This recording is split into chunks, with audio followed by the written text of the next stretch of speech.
kay negosyo ang religion. Gigamit nila ang pulos Ginoo para sila mabuhi, para sila makakwarta, makapalit sakyanan, makapatukod og balay.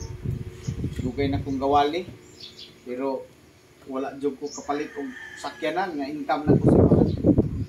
Pila man po share na ko simbahan tao, tag 100 ka pil ra man ni tao. Usahay mo 200 pesos daghan gani media sa amin. Pero tingala ka, maoro na ako income. Ano man, ang 50% kinabahin na namo tanang workers. So buti pasabot, dili lang si pastor ang naka-receive og honorarium. Ang tawag na honorarium. Dili gid siya income, dili gid siya sweldo. Kay ang pastor commitment niya sa Ginoo man. So ang Ginoo mag-atiman niya, ang Ginoo mag-provide niya sa needs. So ang pastor trabaho, pastor Yudin sa Makulin, ang trabaho uli grabe sakripisyo. Ang kalipay ra po sa mga pastor ining uli nga makita po niya ang iyang mga sakop na buo. Nga ningkamot, mga lagad sa Ginoo. Amen. Happy, enjoy. Bisan sa kalisod, walay biyaay, ana bitaw. Kasakit og kalipay, walay bulagay. Sige, pahalang. Magkinaom sa padha.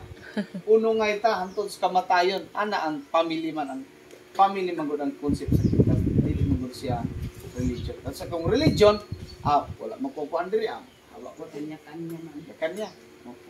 Religion man concept. Pero pag family, kung nay sa time sa pamilya, nay panahon kaon og balanghoy, di ba ang tanan mo kaon? Di ba?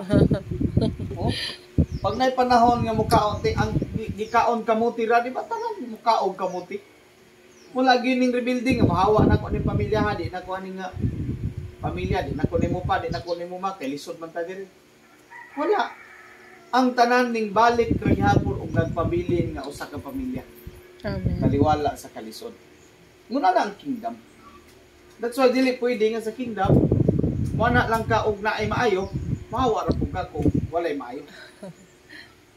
Kaya ang concept sa kingdom, family man. So dapat, stick ta diha sa family. Kung kamuti, kamuti tang tanan. Kung balanghoy, balanghoy tang tanan. Kung bugas, bugas tang tanan. Amen. Amen. Ano ang concept sa kingdom? Unlike sa religion, nga pagtanaw nila nga murag wa sila masatisfied, mubiya sila. Biya ka na uban di ka na paugong mo. Oh, di ba? Literal nga concept ba? Mubiya sila, diwa sila ganahin. Ano man ang ilang concept, dili pamilya. Pero kung pamilya imong concept, unsay sacrificial niya nga nahitabo sa pamilya, magpabilin yun ng pamilya. Ang uban gani, walay gipaniod to, walay gipamahaw, pero happy magyapon. Amen? Amen. Enjoy magyapon. Tinutukay ra gani ko niya. Ang uban nangaot to slow ra kasi no.